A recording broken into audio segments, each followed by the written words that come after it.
Hello and welcome back to the Wheel Talk podcast. My name is Abby Mickey and we are here to talk about women's professional road cycling, specifically the Tour de France Femme avec Zwift. We're on the ground in Liège at the finish of stage 4 of the Tour de France Femme. I am joined by Matilda Price and Loren Rowney, still here. I made you introduce yourselves today. We've got a ton to talk about. Movement in the general classification, demi-vollering, doing demi-vollering things, Kasia-Niewiadoma doing Kasia-Niewiadoma things, Phoenix de Koonik just being in general amazing. And Loren caught up with Georgie Howe on the finish in Liège. She was floating out around the race. So we're gonna have a jam-packed episode for you today, plus audio diaries. Where to start? I think we should start at the finish. The stage was won by Puck Pieterse in her first ever stage race. I feel that this needs to be studied and tested because Puck is a phenom in the mountain bike world and the cyclocross world, and she was impressive already this spring on the road. But already in her first ever stage race ever, I just cannot stress this enough, her first ever stage race, she's just won a stage of the Tour de France Femme avec Zwift. I mean, what do you say about that? She's just turned around a massive disappointment from the Olympics into a stage victory, like you said, at the Tour de France Femme avec Zwift. This is what riders dream of, and she's basically done it in her first couple of years of racing professionally on the road. So, and the way she did it too was just incredible. I mean, being able to go with the likes of Demi Vollering and Kasia-Niewiadoma is wow. I'm speechless. It was so tight there at the end as well, and I really thought, which you'll hear in the audio diary with Georgie Howe, we were convinced. I think everyone thought Demi had gotten it from the angle that we were standing at. But with that bike throw, I mean, she got it on the line and she timed it to perfection when she went. And I think Demi just reacted like she was pretty casual about it. If you go back and look at the footage, you could see Puck going and Demi knew she was going, and then she was like, all right, now I'm going to go. And kind of... would you say mistimed it, or just I mean, in the press conference she said she knew Puck as a rider to basically watch and a rider for the future, but I feel that in the finish she underestimated her. That's what I'm trying to say. She underestimated how strong she could be in that final. Yeah, I mean, Puck was amazing, and so was Phoenix de Koonik all day. You could tell that they had a plan, and from the moment that those final climbs started, once we got onto the Liege-Bastogne-Liege course, there were Phoenix de Koonik riders all over the front. And they helped, the whole team helped to get Puck up the road, and also Paulina Roerkes as well, which was a great move for them. Like at one point you had probably from going forward, and we'll get into it, the top 2 riders on GC and 2 Phoenix de Koonik riders. And they were a team that really animated the race last year and impressed everyone last year, and obviously won a stage with Yara Kastelijn. And they're doing it again this year. They're on the attack. They're in the moves. They're making things happen. And they've already, on day 3, they've walked away with a stage win. Yeah, I mean, we always know them to be a very aggressive team, but I think what really stood out today was the cohesion, and it wasn't just every rider going for themselves. And even though Puck was the one that won, that wasn't the sole goal of what they were doing. I spoke to their sports director at the finish, and he said a big part of it was that Roerkes is not a very comfortable rider in big groups, so they really wanted to split the group down, which they did. And obviously they were kind of all having a go at it, all putting efforts in the front. It wasn't necessarily all about Puck, and I think kind of rightly so. Like, she is a phenomenon, but Yara Kastelijn is a stage winner here already. Paulina Roerkes is coming off 4th at the Giro and aiming at a stage win. Like, I think they did all have the right to be the one that could be the protected rider, and it did seem like they raced like that. Obviously Puck was the one that took victory in the end, and perhaps not surprisingly, but they were racing as a team today, and it clearly paid off when perhaps other teams weren't racing so strong as well. I think we need to talk about Paulina Roerkes, because she finished 4th at the Giro after an incredible ride in the mountainous stages, and we know she can climb. We've always known that she can climb, but we've not yet factored her into the GC of this race because of the first 3 days, because she needed to get through the Netherlands and Belgium before it was clear how she was going to do in the general classification. And now we're in Belgium. We're headed to France tomorrow, and she is sitting sixth in the general classification, 1 minute and 3 seconds down, and she is looking really good, especially when you think about the weekend coming up and the riders above her that will maybe struggle on those climbs. In terms of Puck, who's currently second overall behind Demi Vollering, 22 seconds down, we don't know how she's going to do on the big climbs, let alone later in the race. Like, she's riding phenomenally well right now, but it's still early days, and she's never done a stage race. So things could either keep going well for her or it could not. And I mean, who cares at this point? She's won a stage. But, you know, there's really no telling what Puck could do going forward with this race. She might fall out from second on GC. I think she probably will fall from second on GC. But Paulina Roarkis is like the most well-known stable rider now sitting at the top for Phoenix-Deceuninck. And Loren, you were saying in the press room, she could finish on the podium of this thing. I mean, as a rider, she's shown so much promise over the years, and it was just, you know, she went to Canyon SRAM and things didn't really click there for her, which we see sometimes when riders move around. So this move to Phoenix-Deceuninck has obviously proven the right move. She's obviously come off a really good training block. She's had a great season, the best season she's had in a few years. And I would say she's feeling really confident. And we were having this discussion in the press room that I think the team around her is really strong. And that's going to be really important when they start to play the game as we get deeper into this race.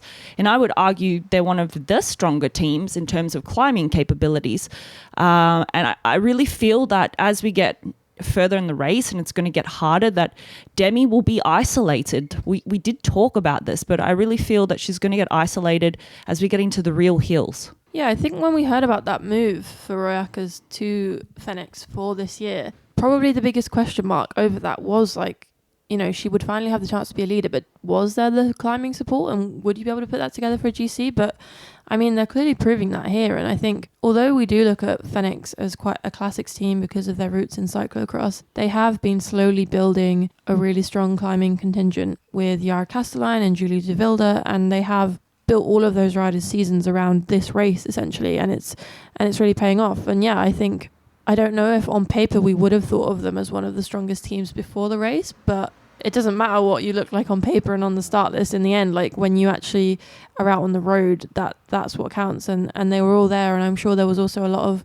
hard work before the broadcast kicked in that meant that they could all be there. And it really paid off. And I think it is a huge win in itself as well that Roarkis survived the days in the Netherlands so well, because, you know, she doesn't like riding in sketchy conditions, and she was one of the riders who had a goodish time trial in terms of losses to Vollering. The only thing, like the big question mark, is that everyone knows that Roarkis has weaknesses in descending, and those mountain stages have big descents before big mountains. Like that will be her perhaps biggest challenge. Yeah, you're right. Although I am remembering how she descended in the Giro on the biggest mountain stage, and it was a huge, but still. I mean, but maybe Phoenix-Deceuninck is exactly what she needed, the environment she needed. Like, she's been on multiple teams that have kind of failed to develop her as a better bike handler. And now she's on a team that specializes in younger riders and, you know, helping younger riders level up in multiple different ways. And Roarkis isn't, you know, exactly a younger rider per se, but she's not old by any means, but she's like been around the peloton for long enough. But all she needed was a team to just show her how to do it. And maybe they've actually done it. Yeah, as well. And I think if you're a rider that is struggling with positioning, it's not often the best approach to consistently tell that rider, you know, you're bad at positioning, and they know it themselves. They know it's something they need to work on, and just with previous experience with certain teams, like it is definitely a conversation that is had over and over again, and I don't think that's...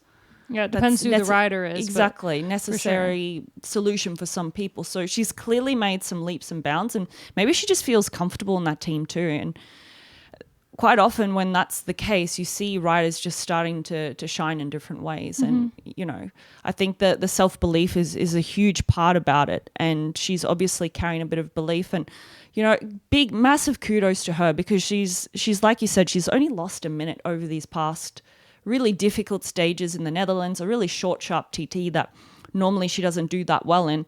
Some of the other GC contenders who we would have thought wouldn't have lost as much time have lost a ton of time. Yeah, it's true. Like, looking at the GC contenders, Vollering said today that the race is between her and Cassie now, and I don't know how wrong she is. Like, looking at the riders that we really thought were going to do super well going into the race, and even yesterday, I was saying Rihanna Marcus, great time trial.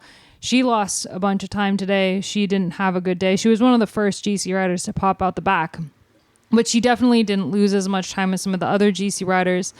Neve Bradbury is completely out of it.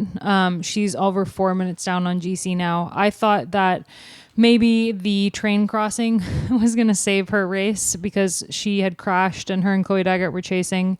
And the race got stopped by a train crossing and they were able to catch back on, but it didn't matter in the end. She still lost over 3 minutes. Today, Rihanna Marcus lost 1 minute and 33 seconds today. Mavi Garcia, 1 minute and 21 seconds. A lot of the GC riders that are still in the game were in a group that lost 29 seconds. Like, we're going to talk about Lidl-Trek, but Shirin Van Anrooy and Gaia Riolini were both in that group. Juliette Labousse, who's looking really, really good for the GC right now, she was in that group. So, yeah, Kristen Faulkner, who's a whole other conversation entirely, she was in that group. So it's Avita Music as well. She's down a bit more time, over 1.5 minutes after her time trial, and that's going to be a hard thing for her to make up. No matter how well she's climbing, it's going to be hard to make up that time on Demi.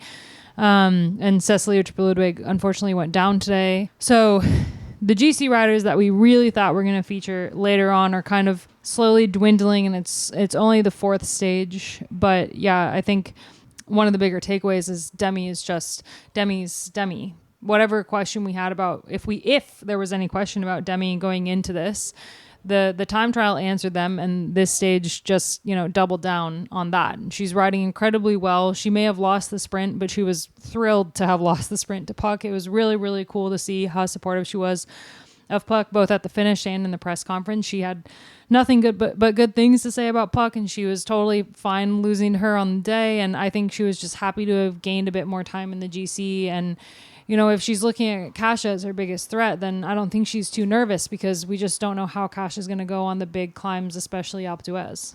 Yeah, it feels like a weird position to be in after only, I know it's been 4 stages, but it has only been 3 days. Like, it doesn't feel like we're a huge way into this race, and we were expecting it to really build into the weekend and for it to be a kind of slow burn into the GC, but like, it's not really what's happening. Like, if you're out of the GC now, you're already out of it, and any rider that wants to even move up onto the podium has quite a job in front of them. But there are a lot of riders sitting around that kind of 1 minute mark. Another rider that we haven't mentioned perhaps is Shirin Van Anrooy. Like, we're really expecting big things from her at the weekend, and she's just a few seconds down. She's in 10th, but like, the gap between 5th and 10th is only 11 seconds. So there's kind of a lot of riders around that area. And yeah, I guess, if you're Demi, it's like, why would you not go for it and whittle things down when you can? She was saying today that when it's hard, it doesn't matter if she's going hard, because she knows that everyone else is going hard, even probably harder to keep up with her. So there's no suggestion of kind of saving energy here. But yeah, I mean, she's got to be in a pretty good situation, and it almost, in a way, like, it might end up being a bit of a lap of honour for her in Alpe d'Huez, which, to win there on the most like Dutch beloved mountain in the world in the yellow jersey, like, without it being in doubt, would be kind of nice for her, but just maybe not for us. But there's a lot still to go, and riders like Roy Akers and Juliette Lebu and even Faulkner, like, will still have cards they want to play here. Yeah, I mean, the race isn't over, as Georgie Howe will get into on the little voice note that she did with me. There are still races within the race, so I think Yeah, we were expecting maybe not such big time gaps at this point in the race. Maybe we underestimated. I don't know. But there are certainly still lots of exciting things to look forward to. And I definitely think for stage 7 and 8, we still don't know what these women are going to do on those really mountainous stages. Like, I fully expect Demi to be Demi, but I am super curious what all these riders that we've mentioned, what they're going to do. And there is a race for 2nd and 3rd for sure. And who knows, maybe still a race for the yellow jersey. You just don't know at this point. Yeah, let's the race is halfway done. We're only 3 days in, but let's really quickly hear from Amanda Spratt, because she's pretty thrilled that we're halfway through this race. Hello, this is Spratty Spratt from the Lidl-Trek women's team and Escape Collective member since day one, coming to you live from the massage table. Actually, first news, Irati, my massage therapist here, Sonia, giving me a massage, just gave me 2 bits of good news today. Number 1 is that I can actually grab bittens, because on stage 1, I had a crash and broke my hand, so it's been rather painful trying to ride, but today was the first day I was able to grab bittens, so that was good. And the second bit of good news was we have now passed the halfway mark of the Tour de France. So 4 stages done, 4 to go. So that's another bit of positive news for me and also for my hand, which has not appreciated the bumpy roads of Belgium today. But on we go. Getting back to the stage today, we had Amstel Gold and then Liege-Bastogne-Liege, basically. So we started in Valkenburg, in the land of Shirin van Anrooy, which was quite exciting for her and the team. Went a couple of laps lightning quick around the Amstel circuit, and then a bit of a transition period down to Liège, and then we raced the last 50k of Liège pretty much from the downhill onto La Redoute, so all the spicy bits of Liège, which made it quite hard. Our director did not do a good job with the weather forecast today. He did tell us in the meeting that the weather had changed and we would not be experiencing any rain today.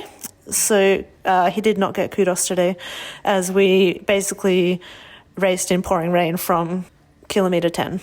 So he's going to have to do better in the next days on that one. But it was a tough race in the end. We had Ellen van Dijk, aka the motorbike of the team, do the lead out into La Redoute, followed by Bartzi doing her sprinter lead out, making sure Shirin and Guy were in good position for the finale. They did a really good job along with Lucinda into the final. The 3 got away there, but we're really happy that Shirin and Guy were both in that group behind and still, they got through another tricky stage. So I think we're still in a good position with the GC. So no, all systems still go, and my hand and I are looking forward to the next stages. So Loren, you caught up with Georgie Howe, who rides for Lidl-Trek, on the finish line, and you guys chatted. Should we hear what you had to say? That'd be a great idea. Okay, I'm standing here with Georgie Howe, professional rider for Lidl-Trek, and we're watching the final 8.6 kilometres of this Liege-Bastogne-Liege / Amstel Gold Classics race. It feels like a day actually in the Classics, because it's raining, it's wet, it's not cold though, and we've got 3 riders off the front.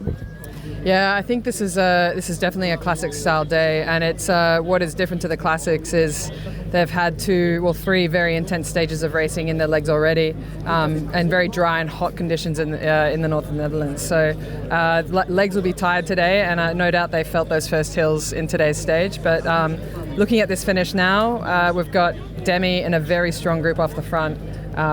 She has just been a force to be reckoned with this year, really. And she's got a fantastic group with her in Cassia and then Puck. I don't see this coming back before the finish. Both Puck and Cassia, they've got motivation to keep pushing. Obviously with Canyons, they've got Niamh Bradbury as well, so a double-pronged attack. But if Cassia gets time on GC today, then maybe they can let Niamh go for a few stages in the later days. Yeah, well, it's a great position for Canyon Tram, fantastic position for Phoenix de Koonik. I mean, Puck Petersen did say after the Olympics with the disappointment that she was targeting the young rider jersey, and we were curious to see how she's going to do in the mountains. So actually, her out here in the front, she's just, giving herself a bit of a buffer to the other GC riders. Evita Music is unfortunately not in this group. Rihanna Marcus has lost time. This has become a GC day. Yeah, it really has, and unfortunately, our team, I don't think we're represented here. So I know the girls will be disappointed with that. But interestingly enough, I just saw Lotta roll through the front of that chasing group. I hope she's disrupting. Because Demi's in a really strong position to really take a stranglehold on this tour early on before they get into the Alps. What do you think this means for the tour and actually just for women's cycling? Like, I was speaking to someone in media earlier and they said, as soon as Demi went into yellow last year, they actually saw a bit of a drop in the numbers. Do you think there's still going to be interest in this race? I think so. I mean, we just talked about the white jersey. Like, there's more than just the yellow jersey in this race. There's the Queen of the Mountains, there's the white jersey, but there's also the fights within each stage itself. Like, I mean, you've got the yellow jersey, the general classification for the overall win, but I think, quite honestly, looking at these stages, there is going to be a story to tell after every stage. So I really don't think fans should tune out. They should actually tune in, watch the Fems, given that this is a live stage. I think you could look at men's cycling with Pogačar and say the same thing, right? Like, he's dominant, he's off the front. Why watch it? What was it? Strade Bianche, he attacked with a ridiculous amount of time, kilometers to go, and people were like, he just got boring. I think no disrespect to Poggy, I think he's a great guy and he's a great bike rider, but the way that Demi wins, like, she has to try harder, she has to use more strategy, she needs her team, not that Poggy doesn't, but it's harder in women's cycling to have the stranglehold that Demi does, I think, and I think that's what makes it exciting. You just touched on Demi's team, and there was some commentary that her team is notably weaker, I would say. I mean, there was at a point, I think, with 35 kilometres to go, she was left with two teammates. Blanca Vas managed to come back. I mean, do you think this is going to impact her performance going into these later stages, missing Marlon Rusa, missing Lotte Kopecky, who are key? Yeah, I mean, I must mistake. I thought I saw the World Champions jersey earlier. It was not the World Champions jersey, but it looked like it. Someone's got Kim. Yeah, the Mauritian jersey gets you every time. Yep. I mean, it just looks very similar, doesn't it? I'm looking at it right now. Kim, like, I mean, she could be the people's champ, world champ. I think she is the people's champ. Yeah, let's say that. She was my dark horse for the Olympics road race, actually. Yeah, mine too. I think that the SD Works is interesting. I don't think they've got a weaker team. I think everyone's just met their level. Like, this year, looking at the racing, even from kicking off from TDU, it has just increased dramatically. Like, the speed, the skills, the tactics, the maturity at which people are racing at. I think it's gone leaps and bounds even from last year. I was talking to a friend of mine. We were comparing our Vuelta stats from this year to last year, and it's night and day. Like, the way that women are racing is just so exciting, so hard, and so I don't think it's SD Works has gotten weaker. I think everyone's just gotten stronger. So we've just moved under a bus shelter because, as I mentioned, we are in Belgium, and Belgium is putting on the Belgium weather that we just love. It is starting to pour down with rain, so this finish is going to be quite epic. I think so. Like, the girls are tired. I hope that they've been eating and drinking, but like I said, they've had 2 really hard days in the Netherlands where it was hot. I went for a ride last night and it was boiling, and I was thinking about those girls doing the time trial. So they'll be tired legs today. We're getting into the final 3.6 Ks. You'll just be hoping for that finish line. In this wet conditions, if you haven't been looking after yourself up to this point, cognition starts to go. You start to get the tunnel vision, the blurry eyes, and you've really got to keep your wits about you for sure. And as a rider, like, what would you be starting to think right now if you're in the lead? Like we said, this group of 3 is not coming back. You've got Demi Vollering in the yellow, you've got Cassia Nieuwendomer and Puck Pieterse. I mean, what's going through your mind right now? The sprint, bonus seconds on the line. I mean, they're pretty solidly in the top 3. I don't think it's 33 seconds. It's not coming back. These 3 are working really well together. I think they'll start playing a bit of cat and mouse because Demi, all 3 of them will want the bonus seconds on the line. So they'll want that 10 second, not only just for the stage win. If you're Puck, put as much distance between yourself and your competitors in the white jersey. Similarly with Demi, and then Cassia's got a really cool opportunity to solidify. I think Cassia has every right to win this tour, but Demi is in amazing shape and flying form, so it'll be really tough. But she'll try at her very best to put as much time into her competitors as possible to at least secure a podium. And I mean, when we look at this group, I have to say that I would put my money on Demi in a finish like this. I mean, she's won Liege-Bastogne-Liege. We know that she can finish it off in smaller groups. Cassia is fantastic. Puck Peterson, I'm curious actually how Puck would go up against her. But you'd have to put your money on Demi if it's a three-man sprint. So if you're Cassia right now and Puck, you just start attacking the shit out of her, wouldn't you? Not until probably about 1.2k to go. I think Cassia, she's gotten a lot better, but she was notorious for going too early. I think she just needs to be patient, really bide her time, and if she hits Demi at the right time, maybe if she's done a really hard pull or Puck's just gone, you can really put the pressure on Demi to have to close. But yeah, Puck in these conditions with her mountain biking skills and cross skills, I think this suits her down to the ground as well. So it'll be a really interesting finish. I'm intrigued to see. But we've got 1,400 meters to go, so I think this is where they'll start playing cat and mouse. It's 40 seconds to the chasing group. It's not coming back. They're pretty safe. They can start to gamble a bit. I can see maybe Puck taking a flyer, but I mean, as a mountain biker, you and I both know they need to have that explosive power, so she could also back herself in a sprint. And as you can hear in the background, the lead vehicles are starting to come through now. There's quite a big crowd here, even though we're standing in the sort of mixed zone area, like where the riders are coming through the chute. So everyone's sort of geeing up. They're about to go under the 1 kilometre to go sign. There's people on the streets. The weather conditions aren't so great. And it's looking like the three riders, I can just see Cassia laying off the wheel a little bit here. She's going to go. I think she's waiting. She's going to, she'll do a Grace Brown. I can see her winding up. Yeah, she'll do a Grace Brown, what Grace did at Liege. And there she goes. Cassia Nuadoma is taking a flyer up the right-hand side. Demi Vollering is responding straight away, but she's got a good gap here. Yeah, this is a really good gap for Cassia. Don't look back, Cassia. Just put your head down and go. Because it's gonna. If it comes back, Puck needs to then go. And then when Puck comes back, that's when Cassia hits her again. So I think... Cassia is out of the saddle. She's really going for it here, but Demi Vollering, it looks like she is right on her wheel. We've got a bit of an awkward angle here. She's looking over her shoulder at Puck. Peterson. Cassia's... Puck's going to go. And then, if this comes back, like Cassia, do not close. And it's Puck Peterson. Puck Peterson. No, Demi's coming around. Demi's coming around. It's the yellow jersey. Oh. I can't quite see whether Puck or Demi took that. They're just coming through the chute. Well, yeah, it really looked like Demi had it for a second. And I even thought, in the split second that I saw the sprint running by the big screen that Demi had it. And it was going to be, it's still a Dutch rider has won every stage of the race so far. But I really thought we were going to have, 4 stages down, only 2 winners. And and as amazing as Demi is, you want to see some fresh faces on the podium. And what fresher face than Puck Peterson. So an amazing win for her. And yeah, I think everyone's as happy as Demi Vollering is to see her win today's stage. So we heard from Spratty, and one of the big questions that we have is what Lidl-Trek are going to do.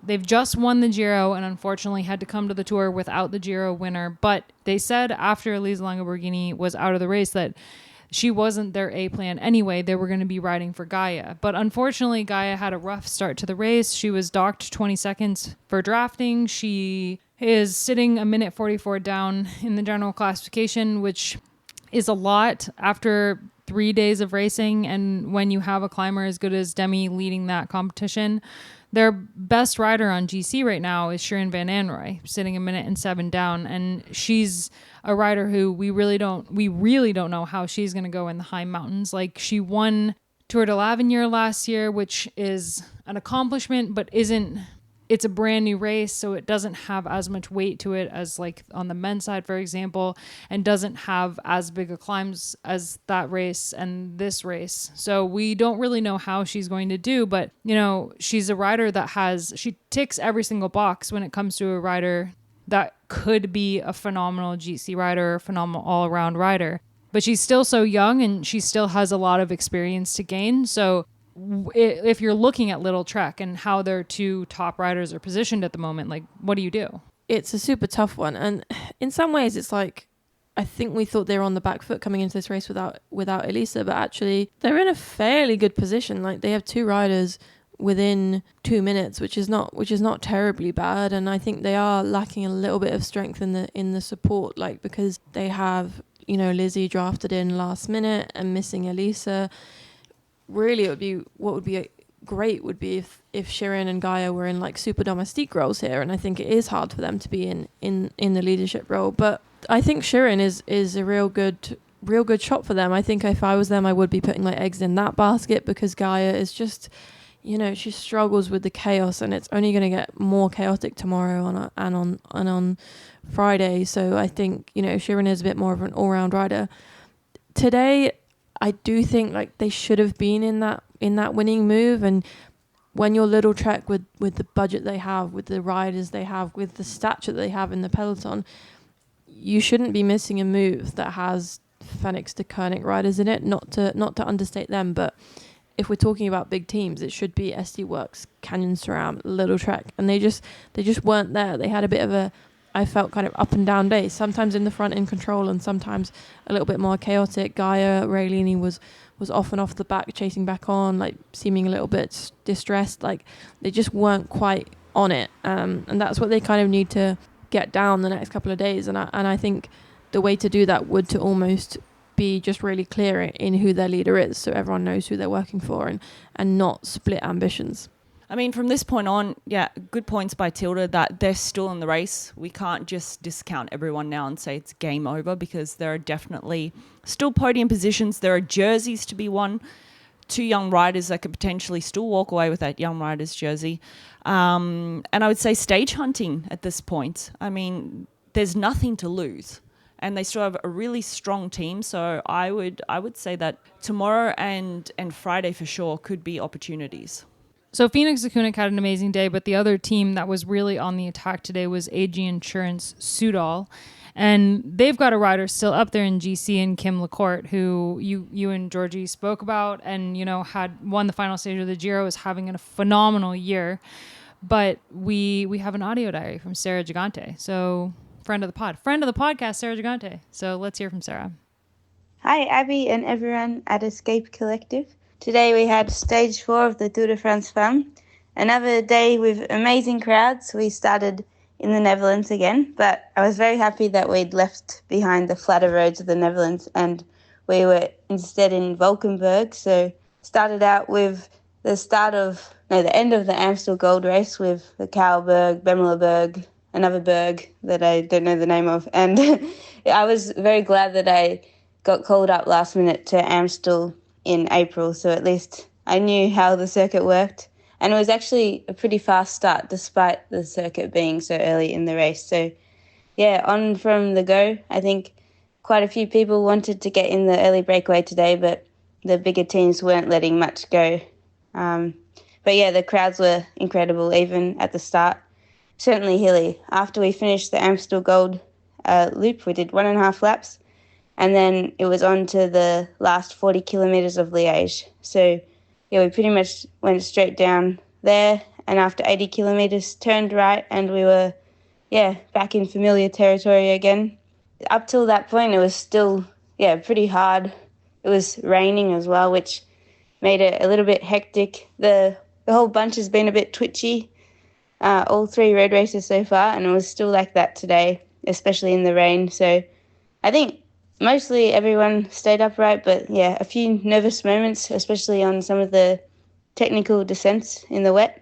I saw in one corner Chloe Dygert and Niamh Bradbury was stopped. I hope Niamh's fine. I don't think Chloe's actually crashed. I think she's waiting for Niamh. But they got back on. And then another descent, I saw Cecily Ludwig and a teammate stopped on the side of the road. Another slippery bend. So, hopefully everyone's fine. Coming into the first hard climb on the last 40 Ks of Liège on that part, so getting into the finale, it was just starting to heat up, and then the whole peloton, plus the solo leader, Sarah Martin from Movistar, everyone had to stop for a train. So kind of like what happened in Thüringen, except this time the breakaway also got stopped. So I feel a bit bad for Sarah because I'm not sure. I don't think she got to keep her lead that she had before that happened. So that's a bit sad when you've been going solo for so long and then you get stopped by a train. and caught by the whole bunch.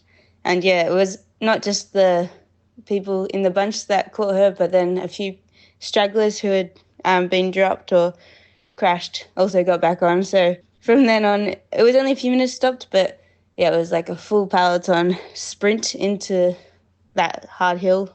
I'm not sure of its name, but it was the one before La Redoute. And although we thought La Redoute would be the first key climb, actually this one was probably harder. Sadly for us, we lost, I think, 4 of our riders out of 7 on this climb. And that just shows how hard it was because, yeah, we have a really strong team. So the peloton really reduced in numbers after that. And then FDJ was pulling over the top to keep the group away, I guess. That's why. Yeah, next it was La Redoute. First a descent into La Redoute.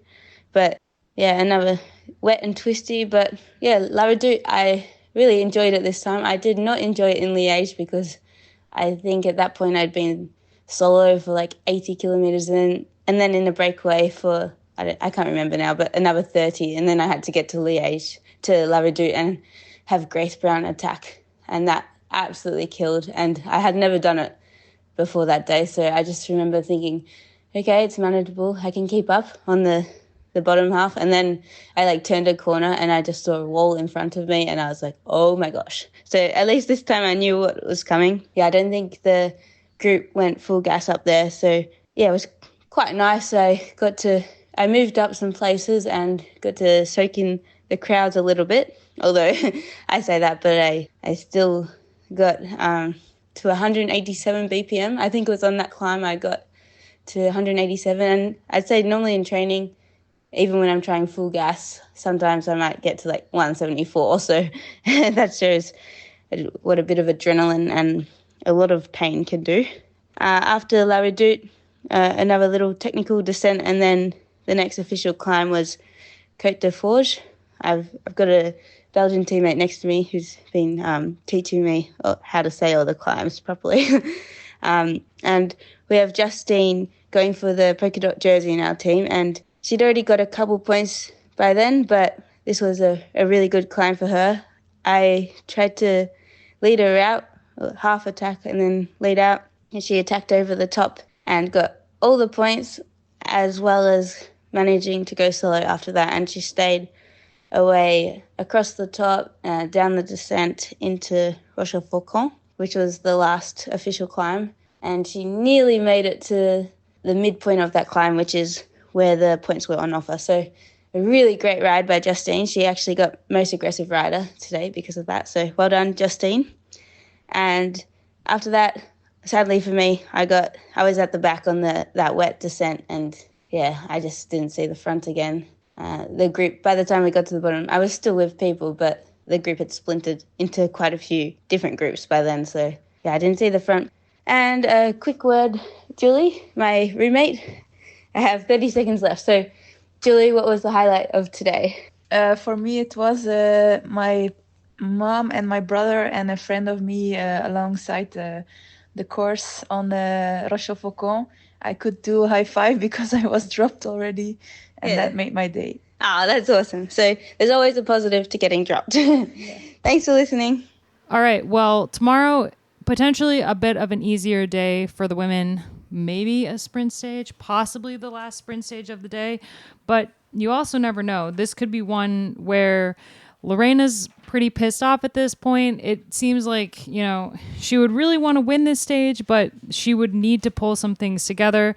Cool is doing amazingly well after winning the first 2 stages. She's also leading the points classification she's got 120 points over Voss with 76, and Lorena's all the way down in 3rd with 56. So she's doing incredibly well. Cool. And DSM Firmenich PostNL might want to hunt for that 3rd stage victory. However, remember last year when they got the timing wrong and Emma Norsgaard won the stage? Something like that could definitely happen tomorrow. There's still 5 categorized climbs tomorrow, plus that bonus climb really close to the finish. Tomorrow we finally move into France.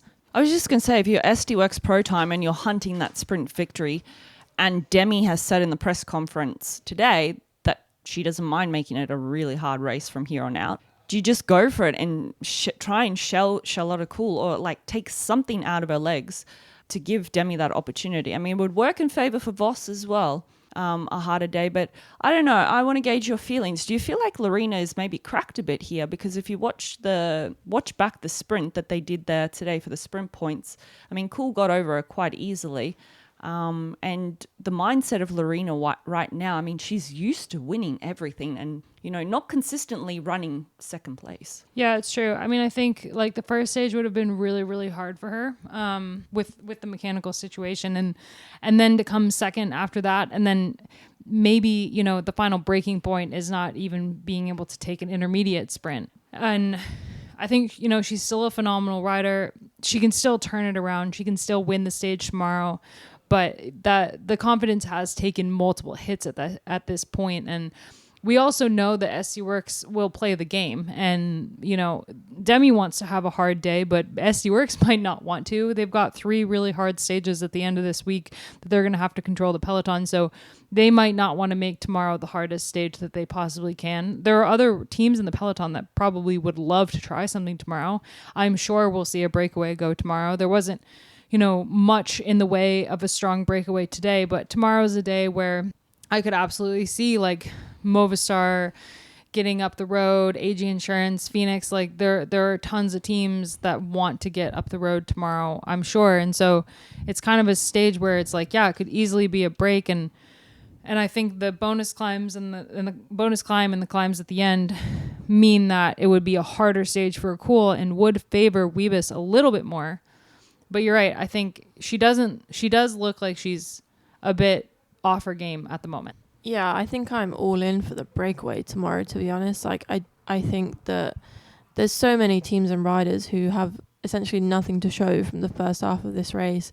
And it has been super full on every single stage. At some point, the peloton does need to take something of a rest. Like, I know that Demi doesn't mind if it's hard every day, but as you say, like, her team are not her. And they have some really hard days coming up. They don't want to necessarily spend all day controlling. And, you know, even if that is what they try to do, they haven't got the team here to control a race. They don't have a Marlon Russo. They don't have a Lotte Kopecky. You know, who is going to be sat on the front bringing back a break? Like, you can't use Guarishiu because you need her for the lead out. Like, would you want to use Bredevold and put Niamh Fisher-Black on the front for sure? But I don't know how effective that would be. So even if they do want to control it, do they actually have the firepower against what I imagine will be a very strong and very motivated break? And no teams are going to work with them. So I can see it really, really, really being a breakaway day and probably or possibly another disappointment for Lorena, who just does not look like herself this race. For DSM, they've already won 2 stages. They've got GC ambitions. Charlotte Kool can take the sprint points again and try and wrap up that competition in the next 2 days. So yeah, you're 100% right. I don't really see them. They would be the only team then that would invest in trying to have another sprint finish, I suppose. Well, we have a really interesting story about, since we're moving into France, now we get to go back to José's French-inspired pieces of culture. And tomorrow, she's got a really funny story about how 2 million addresses in France are going to change. New street names for the people of France. We start the stage in Belgium and then make our way to France. A little detour of just a few kilometers could have added an extra country to the race with Luxembourg, but the organisers decided against that. It's no mean feat to organise a bike race on public roads. You need the cooperation of local, regional and national authorities, so one country less is quite understandable. We enter France in the north. It's not a very densely populated area. Imagine these small, sleepy villages where nothing really happens apart from the exuberant 14 Juillet national holiday extravaganza. These villages faced a small revolution earlier this year. A new law in France mandates that every house needs an address. This sounds quite logical, but in the countryside, the indication of an address sometimes goes no further than the name of the lieu-dit, or hamlet, hameau, also hamlet, or bourg, which is village. On the spot, you then have to search with directions such as behind the church, just past the corner, or diagonally across from the farm, second right after the school, etc. And this is inconvenient not only for tourists trying to get to their destination, but also for postmen, parcel deliverers, and service providers such as utility and telephone companies. France is currently implementing large-scale fibre internet throughout the entire countryside. And also think of the emergency services who need to get somewhere as fast as they can. So, in the year 2024, every house in France gets an address. And that was quite necessary. According to the daily Le Monde, more than 3 million households and businesses in France did not have an exact address by the end of 2019. This new law, the 3DS, requires the more than 5,000 municipalities with less than 2,000 inhabitants to now also name their streets, number the buildings, and upload this data into one state database by the 1st of June 2024. The larger towns already had this obligation for longer. The mayor, and no matter how small the town in France, there is a mayor, may determine the size and the model of the street name signs. The choice of street names is made by the municipal council. And it's important to distinguish these tasks because it's democracy. The most common names are the Grande Rue, the Grand Street, Rue Principale, the Main Street, Rue de l'Église, the Church Street, and Rue de la Gare, the Station Street. Until the 12th century, streets were named after the craftsmen who worked there, such as boucher, butchers, or tanneur, tanners. And after that, streets and squares were named after important people. But immediately after the French Revolutions, street names were in vogue that included words like liberté or sans-culotte, which was the name of the revolutionaries. According to a newspaper, 33% of streets were named after a person. Sadly, only 6% of that group named after women. One last story. In a small village in the Dordogne, in the south of France, the town council had officially named a small road in the village de Rue Sans Nom. And this means street without a name. And it's not a street without a name. It is actually La Rue Sans Nom, the official name of the road. And it's even officially written on the street sign. According to the mayor, there were no other options. Quote, "When we go to the end, we said to ourselves, so this street without a name, what are we going to call it? So we said, we'll call it de Rue Sans Nom." End quote. Mais pourquoi pas?